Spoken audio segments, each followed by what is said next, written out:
Morning, everybody. Somebody need a Sunday school book? Everybody okay? Happy Easter. Had a good breakfast this morning.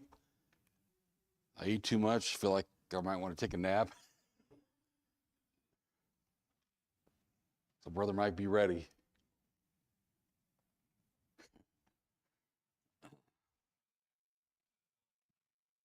Yes, either one probably, right? Yeah, take turns. So we've been studying in this quarter about the rise and fall of a nation. And we've already been studying in 1st, 2nd Kings, 2nd Chronicles. We haven't gotten to Obadiah and Joel yet, but we will before the end of the quarter. This quarter, our aim is the student will learn whether God's people receive blessings through obedience or punishment from disobedience, God's glory will prevail in the end. And God's paying attention the whole entire time. We get distracted, we do different things, we go off and kind of forget about this or that. God doesn't do that. That God stays focused the whole entire time. And we studied already about Solomon. And so you remember when David passed off the kingdom over to Solomon, and Solomon built the temple. That was our second lesson.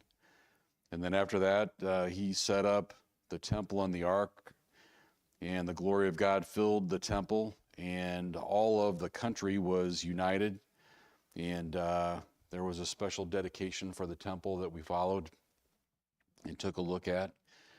And then after that, the kingdom really took a bad turn. Solomon had a challenge. Brother Homer, you want to remind us what Solomon's challenge was?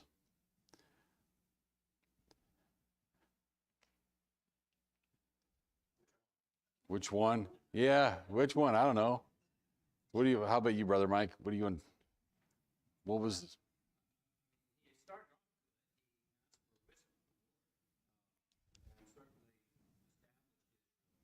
Mm-hmm.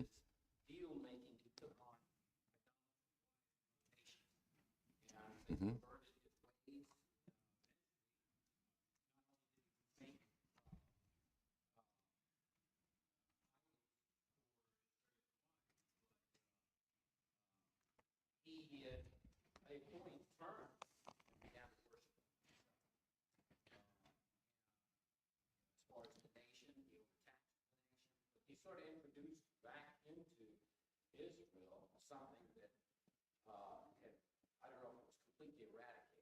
Mm-hmm.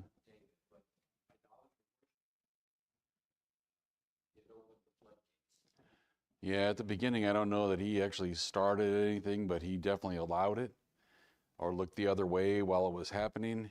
And all it takes is a little bit of sin to grow into a lot, which it did.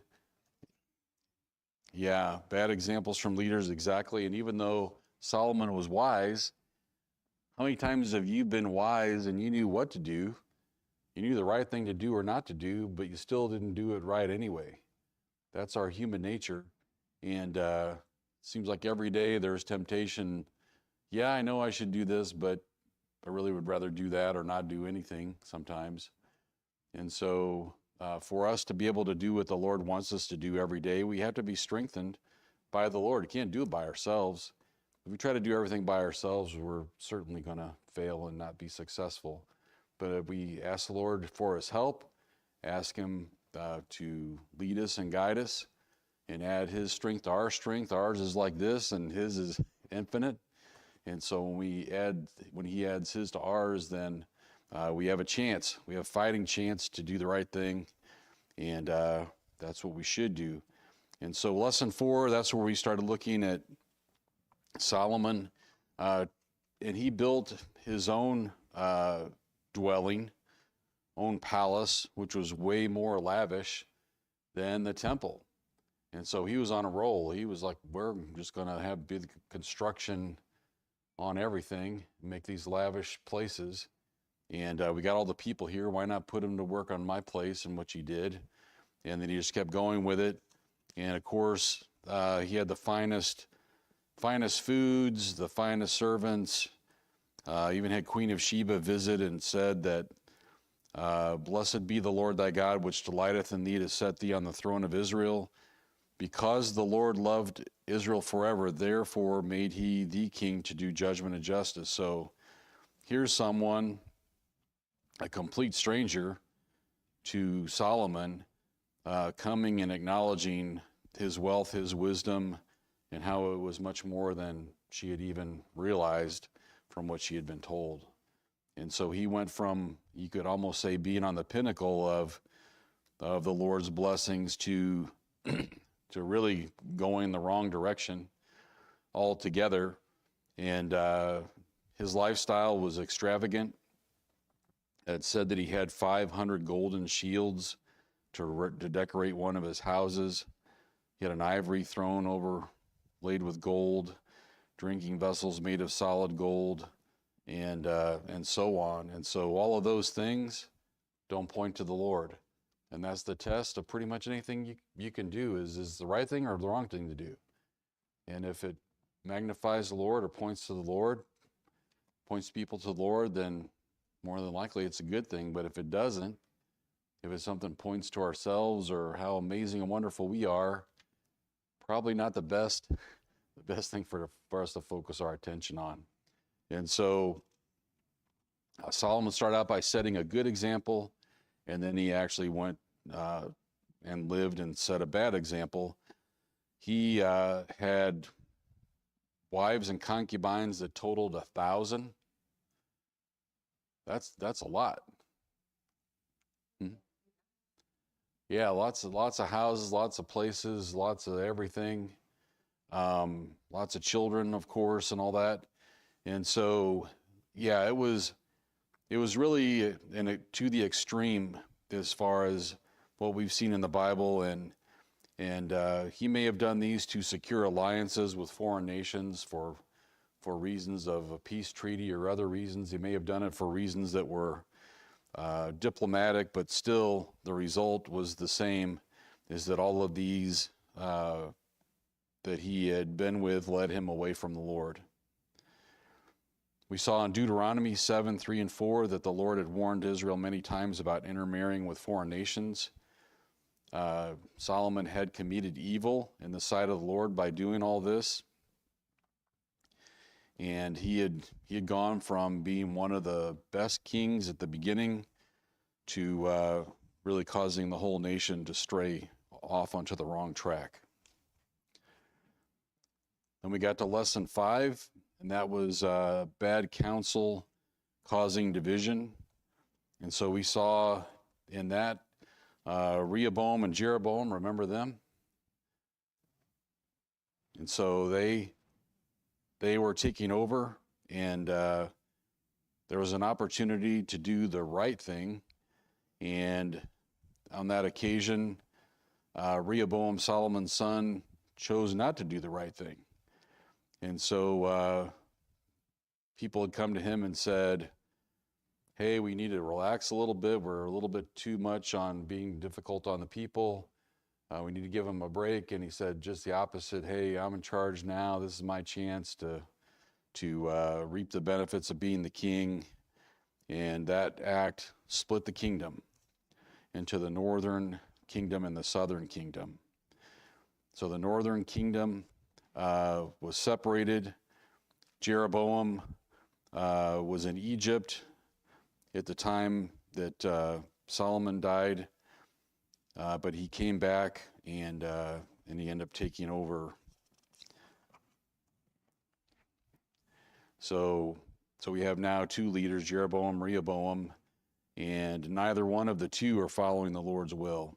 And so Jeroboam became king of the northern tribes, and he led Israel into idolatry. And Judah did evil in the sight of the Lord during Rehoboam's reign and went after idolatry as well. So now everything is off track. The northern kingdom and the southern kingdom are off track. So much so, it's a hard time distinguishing them from the the countries and those that they overthrew when they crossed into the promised land. Brother Jim, you look like you're ready to say something. Okay. All right. And the kingdom did remain divided for the rest of the Old Testament once that happened. So they were the most powerful and under King David, and they really never regained that back again. We looked at the contrast of worship. There were 19 kings that reigned over Judah, and very few did the right thing. We talked about King Asa, who did do the right thing. He was a breath of fresh air and took an approach of getting rid of all the things in the country that were focused on idolatry. There are other good kings, and we'll talk about one today. There's Jehoshaphat, Hezekiah, Josiah. But for the most part, the kings from the north and the south were focused on idolatry and really doing things in a different way than the Lord wanted them to do.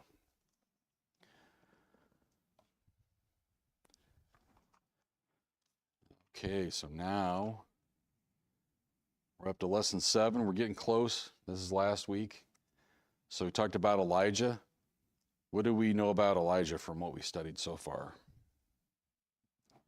That was just last week.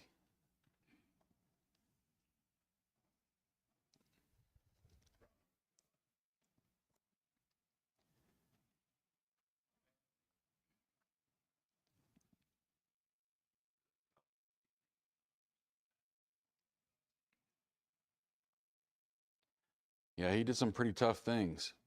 They had a drought on the whole country, and he told the king, in this case King Ahab, that there would be a drought, and giving the king bad news is not a good idea if you want to live very long, especially in this time. And so what happened with Elijah after he gave the prophecy to King Ahab?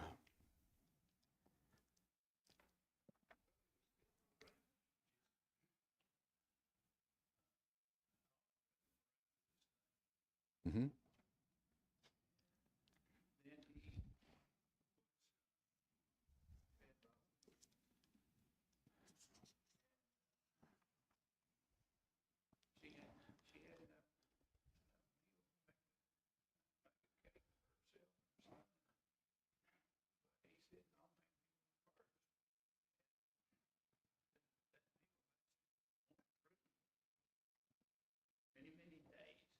Mm-hmm. Yeah, it lasted more or less until she could get food from somewhere else. So the Lord blessed her, and her son had died. They were near death, and the son had died, and Elijah appealed to the Lord to bring the son back to life, and he did. He blessed the woman. And was this the end of Elijah? No. What else do we know about Elijah?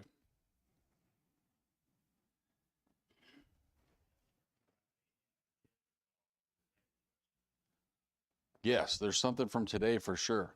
But what I'm talking about from last week's lesson, do you remember anything else? I remember when he got together the sacrifice with the priests of Baal and had them more or less pick whichever animal they wanted to sacrifice, and he said that he would be able to sacrifice successfully without with the hand of God taking care of it, and so he challenged them to do the same thing, and they weren't able to do it, and they tried and tried to figure it out, and I think it doesn't say it here anywhere, but they were trying to light that with fire and everything else the whole time, just to get it going, and the Lord wouldn't let them light it, wouldn't let them get it going, so they were embarrassed completely. And then what happened after that?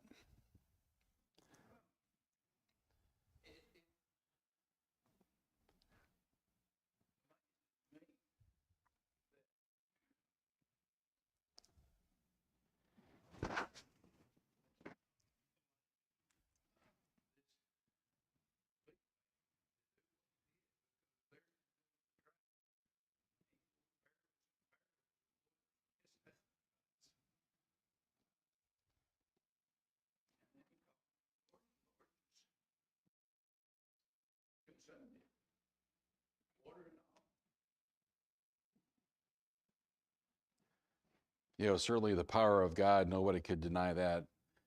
And also, he destroyed all of the priests that were there too at the same time. So all those that were leading God's people astray were paid with their lives from God's judgment.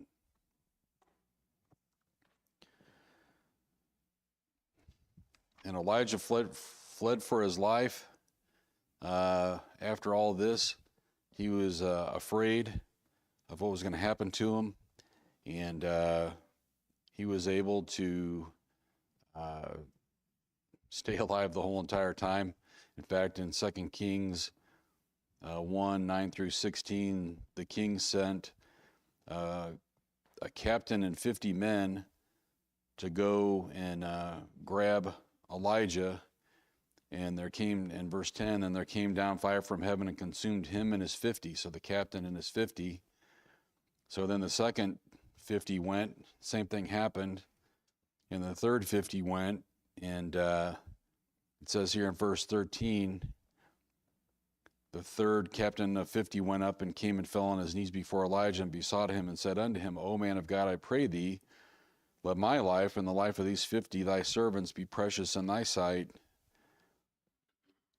And the angel of the Lord said unto Elijah, Go down with him, be not afraid of him. As he arose and went down unto the king, and forasmuch as he had sent messengers to inquire of Beelzebub, the god of Ekron, is it not because there is no God in Israel to inquire of his word? Therefore thou shalt not come down off that bed which thou art gone up, but shall surely die. And so King as Ahaziah, those are hard ones, ones that have a lot of vowels in there. King Ahaziah to repent, but he didn't. And so, in all of these, Elijah prevailed with God's help. And even though, as you said, Brother Jim, his knees were knocking from all of the things that he was asked to do, the Lord blessed him and used him to as a voice of the Lord in the time when they weren't following the Lord the way they should be. Any questions about anything so far? You guys are all pretty quiet this morning. We have we have breakfast before we might have to do breakfast after Sunday school next time. Well, well, we still have a little time for that, right? So you never know. So so today's lesson, lesson 8, is dealing with wicked rulers. And so we all remember King Ahab, but we might even remember his wife Jezebel even more. Now there's a lot happening. As Brother Mike said, Dan, there's a lot of chapters this morning. He's right. There's a lot of material. Sometimes it feels like you're walking, you're taking a little stroll. Sometimes it feels like you're running. You're just on the track running as fast as you can to try to get through everything. And so we'll do our best to do that today. So if we could, let's go ahead and start with some reading. We are studying today 1 Kings 20 through 22, chapter 20 through chapter 22, and then 2 Chronicles 17 through 20. So that's a lot of material. So if we could start out with 1 Kings 20,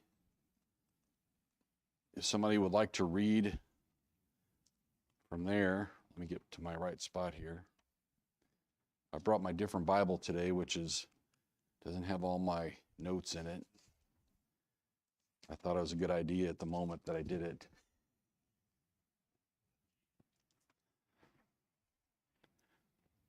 Okay, so would somebody like to read chapter 20, 1 Kings 20, 1 through 22?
For he sent unto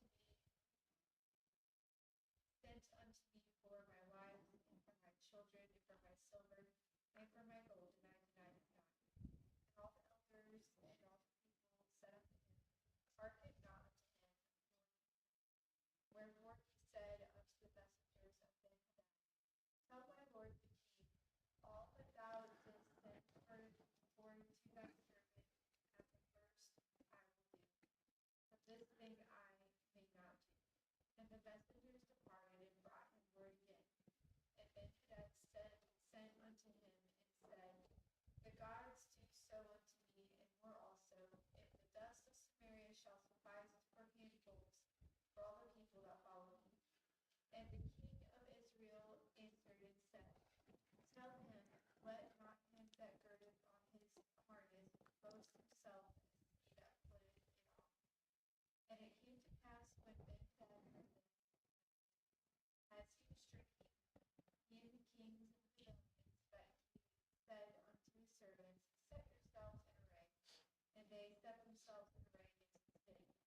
And behold, there came a prophet unto Ahab, king of Israel, saying, Thus saith the Lord, hast thou seen all this great multitude? Behold, I will deliver it into thine hand this day, and thou shalt know that I am the Lord. And Ahab said, By whom? And he said, Thus saith the Lord, even by the young men of the princes of provinces. Then he said, Who shall order the battle? And he answered, God. Then he numbered the young men of the princes of the provinces, and they were 232. And after them he numbered all the people, even all the children of Israel, being 7,000. And they went out at noon, but Ben-Hadad was drinking himself drunk in the pavilions, he and the kings, the 32 kings that helped him. And the young men of the princes of the provinces went out first, and Ben-Hadad sent out, and they told him, saying, There are men come out of Samaria. And he said, Whether they be come out for peace, or whether they come out for war, take them alive. So these young men of the princes of the provinces came out of the city, and they slew every one his man, and the Syrians fled. And Israel pursued them, and Ben-Hadad, the king of Syria, escaped on a horse with the horsemen. And the king of Israel went out and smote the horses and chariots, and slew the Syrians with a great slaughter. And the prophet came to the king of Israel and said unto him, Go strengthen thyself, and mark, and see what thou doest. For at the return of the year the king of Syria will come up again. Thank you, Sister Kinsey. So we have an interesting situation here. We have a king, Ahab. He's not doing things right at all for the Lord. And we also have King Ben-Hadad, who is now seeing this as an opportunity to conquer the Hebrews. He had 32 kings with him, with horses and chariots, and he more or less assumed this was the right time to conquer this whole thing. Why would you have 32 kings with you if you didn't think you're going to be victorious? And so he starts out by saying that I'm going to take all your silver and gold, your wives and your children. And then he comes back and says, more or less okay, if you really read what he's saying there. And we don't know the intonation that they're saying this. We don't know if we see the words, but we don't see how they're saying it. And so you see that all these kings are coming with Ben-Hadad thinking they're going to be victorious. And then the response comes back, oh, okay, almost like that's the answer they wanted to hear. Yeah, just come in and take anything you want because you're so overwhelming of a force over what we are. And so they went ahead and took the next step and basically started drinking, getting drunk, everything, because they were so proud of themselves that they had won the battle before it was even started. And who knows God's mind in all this, but We know that Ahab was the king of God's people, and certainly God didn't appreciate the way that he was ruling, but also he didn't appreciate what was going on with Ben-Hadad and these other 32 kings. And so for whatever reason, the Lord decided to give the victory to King Ahab, even though he certainly didn't deserve it, but he was protecting his reputation as the God of all, but the God of the Hebrews especially. And so if you follow the story, you'll see here that in verse 7, so they start calling the king of Israel, Ahab, called the elders and said, look what's happening here with Ben-Hadad. He's asking for everything. What should I do? And then they said, oh, do not listen or consent to what he said. So he said, don't just give up and give him everything. So then the messengers departed and brought the word back. And then in verse 10, there's some curious words here about Ben-Hadad saying about the dust left in Samaria and all of this. And so I had to look it up to really understand what it says there. And what it really means is that Ben-Hadad boasted that his army would level the hill of Samaria to dust. And Ahab replied that Ben-Hadad should not boast of the outcome of the battle before it began. So that's that whole dialogue back and forth that's happening. The whole thing about let not the one who puts on his armor boast like the one that takes it off. And so don't act like you've won automatically just because of your military superiority or whatever. There hasn't been any battle just yet. So Ben-Hadad was cocky, to say the least. They were drinking in the command post, and they said, get ready to attack the city. And this is speaking to King Ahab. There was a prophet there that said, thus saith the Lord, you'll carry the victory today. And he also told him he was going to be the one to start the battle. And so so they went out at noon. Is that the best time to go out if you're going to have a battle? At noon? Doesn't seem like the best time. And so they went out at noon. And meanwhile, Ben-Hadad and the 32 kings were getting drunk. But they did tell them, if they come out for peace, take them alive. And if they come out for war, take them alive. So Ben-Hadad is not taking this seriously at all. He's not thinking there's going to be any fight that he has to worry about. Just take all these people that come and try to fight or give up, take them alive. And so here they are. The young leaders of the provinces went out from the city, and the army followed them. And then the war started, and they carried the day, is what happened. Oh, too far. But they did carry the day. So when the Lord is on your side, whether you deserve it or don't deserve it, it's a great thing. When the Lord supports us and helps us, and sometimes, most times, every time, we don't deserve it for sure. Lord helps us anyway. We ask for the Lord's help, and we seek the Lord each day. The Lord wants us to. And I pray sometimes, Lord, I'm asking for your help because you tell me you want me to come and ask for your help. And the Bible teaches us that we should do that every day. And on the days where we miss, the Lord notices that. He definitely noticed that in the case of the Hebrews when they went into the promised land, when they neglected to seek the Lord before they went into battle. The Lord taught them a lesson that that's not how you do it. And so here, We'll continue reading before I give everything away. So if somebody would like to read verses 23 through, 30. Yeah.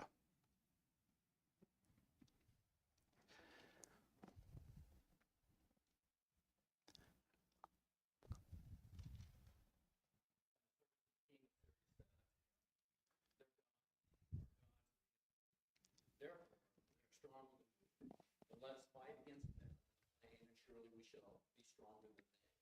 And do this thing, take the kings away, every man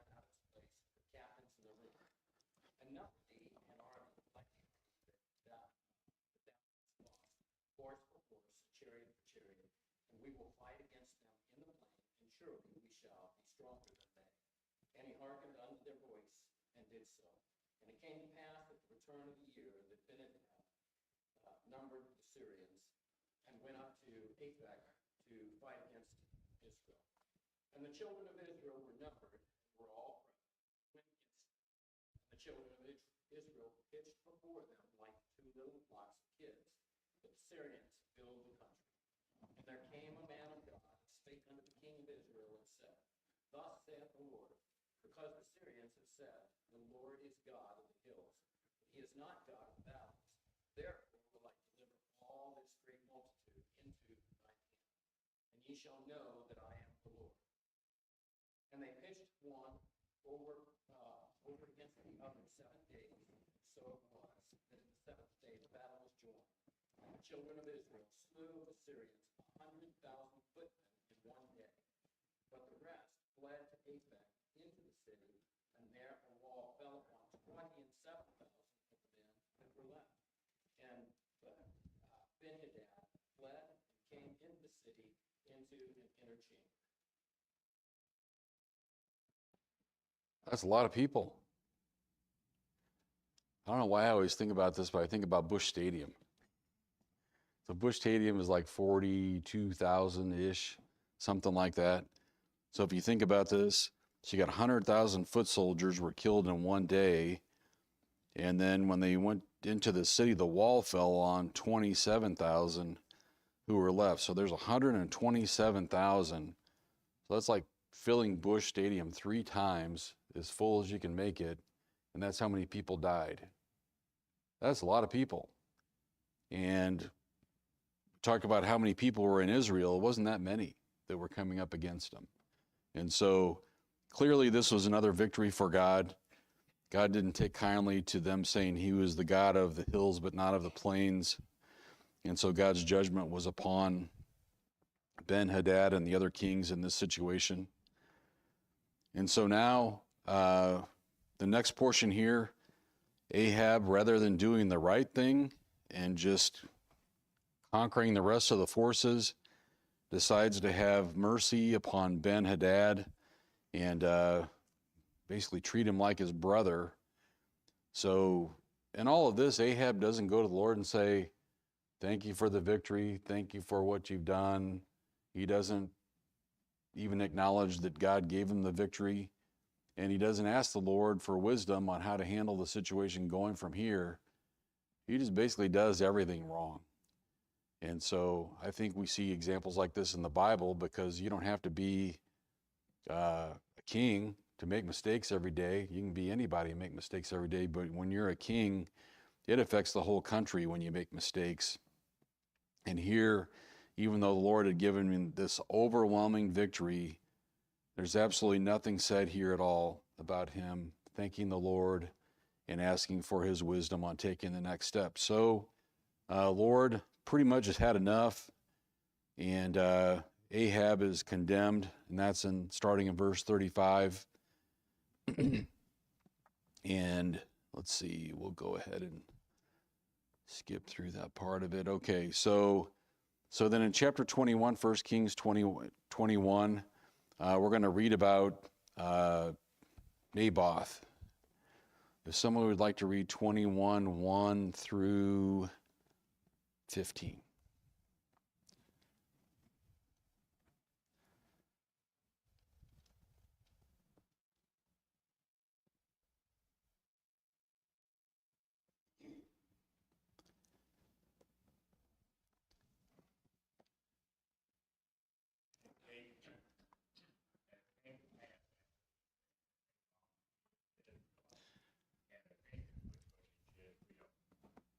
Hard by the house of Ahab, king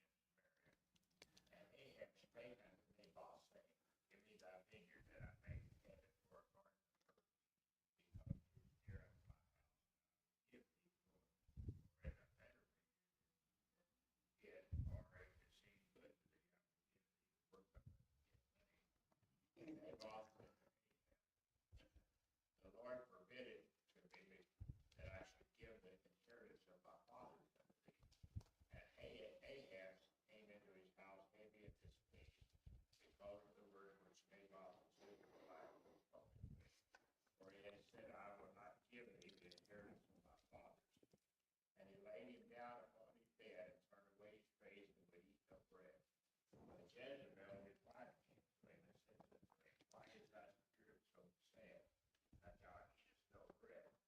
And he said unto her, because I spake unto Naboth the Jezreelite, and said unto him, give me thy vineyard for money, or else, if it please thee, I will give thee another vineyard for it. And he answered, I will not give thee my vineyard. And Jezebel his wife said unto him, dost thou now love the kingdom of Israel? Arise and eat bread, and let thine heart be merry. I will give thee the vineyard of Naboth the Jezreelite. So she wrote letters to Ahab, and sealed them with a seal, and sent the letters unto the elders that were in his city, dwelling with Naboth. And she wrote in the letter, saying, proclaim a fast, and set Naboth on high among the people, and set two men, sons of Belial, before him, now his king, and then carry him out, and stone him that he may die. And the men of his city, even the elders and the elders who were the inhabitants of his city, did as Jezebel had sent unto them. And as it was written in the letter which she had sent unto them, they proclaimed the fast and set Naboth on high among the people. And there came in two men, children of Belial, and sat before him. And the men of Belial witnessed against him, even against Naboth, saying, Naboth did blaspheme God and the king. Then they carried him forth out of the city, and stoned him with stones, and he died. Then they sent to Jezebel, saying, Naboth was stoned and is dead. And it came to pass when Jezebel heard that Naboth was stoned and was dead, that Jezebel said to Ahab, arise, take possession of the vineyard of Naboth the Jezreelite, which he used to give me for money, for Naboth dead. Thank you, Brother Homer. Does this situation sound familiar to anything we studied recently?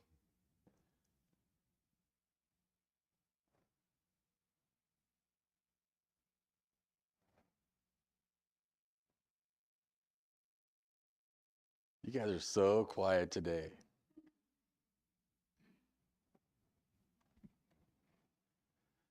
How about David? What did David do?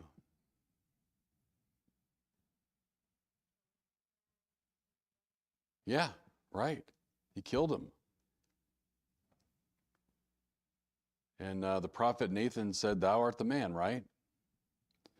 And so does this not seem like a similar situation? The king being jealous of somebody in the kingdom and just taking what they want without regard for what the Lord wants or anything else about it. And so you know that by this time the Lord is sick and tired of Ahab and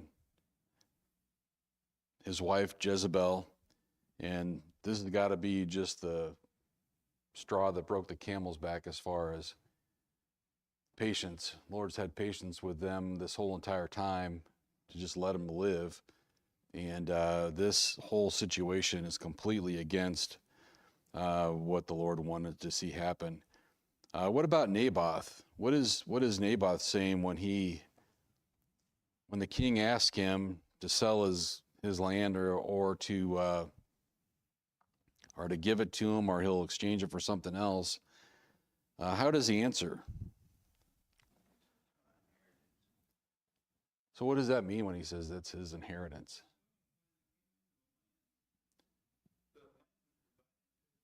Mm-hmm. Mm-hmm. Yeah. So every tribe had their own location where they went, and then within that, they were told where they would go. And so here's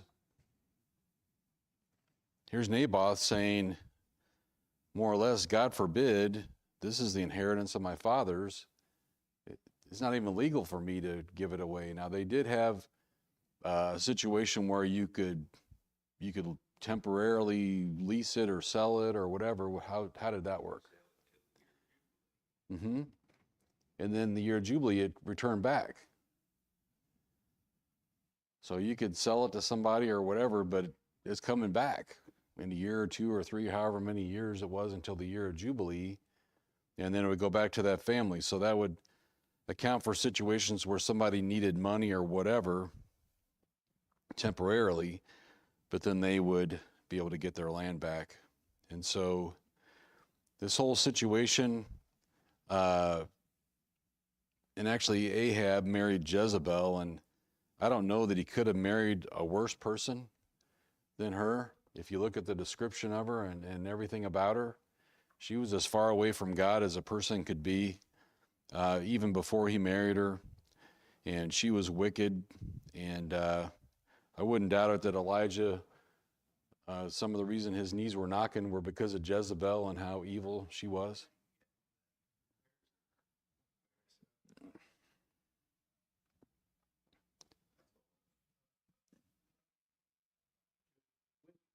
Mm-hmm.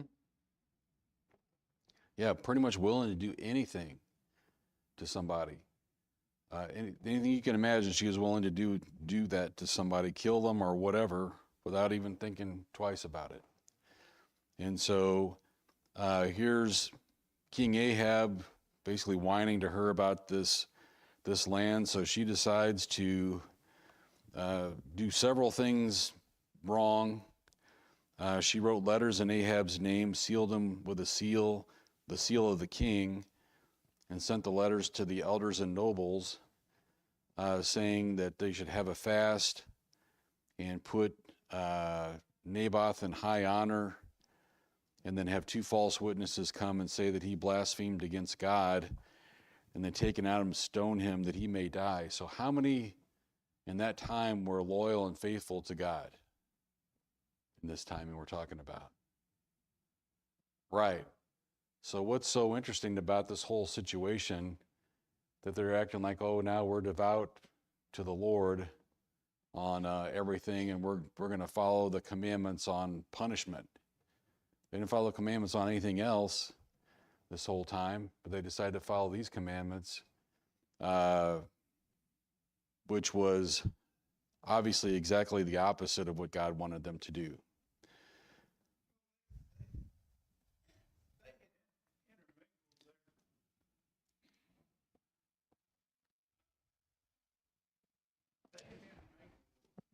True law with their faith. I mean, you find the same thing today with churches. The reason there's so many denominations is they've intermingled their ideas with what God's word says. Mm-hmm. And so, all faith's gone. Let's go. Mm-hmm. Yeah, pick and choose, right? Pick and choose what you want to do and what you don't want to do. We have that today. We have some churches where you can go and they'll say, well, what do you think is the right thing? That's the right thing, whatever you think it is, without respect to what God says about it. And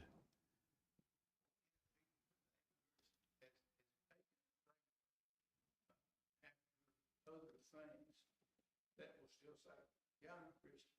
mm-hmm. Yeah, it's bad. It's bad. So here the Lord is passing judgment on Ahab. First, Elijah's coming back to go talk to Ahab. He's probably not that excited about doing it, just like you said before, Brother Jim, but he does know that he's speaking for the Lord. Would somebody like to read 21:17 through 26?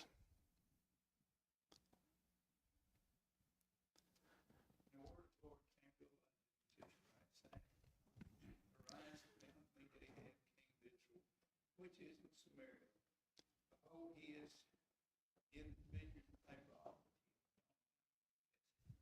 Thou shalt speak unto him, saying, Thus saith the Lord, Hast thou killed and also taken possession? And thou shalt speak unto him, saying, Thus saith the Lord, the place where dogs lick the blood of Naboth shall said to Elijah, hast thou found me, O mine enemy? And he answered, I have found thee. Thou hast sold thyself unto evil in the sight of the Lord. Behold, I will bring evil upon thee. I will take away thy posterity, and will cut off from Ahab him that pisseth against the wall, him that is shut up and left in trouble. And I will make thine house like the house of Jeroboam the son of Nebat, and like the house of Baasha, son of Ahijah, for the provocation wherewith thou hast provoked me to anger and made Israel sin. And of Jezebel also spake the Lord, saying, the dogs shall eat dead Jezebel by the wall of Jezreel. And him that died of Ahab in the city, the dogs shall eat. Him that died in the field shall the fowls of the air eat. And there is none like unto Ahab, which did sell himself to work wickedness in the sight of the Lord. Jezebel his wife spirit up. He did very abominable in following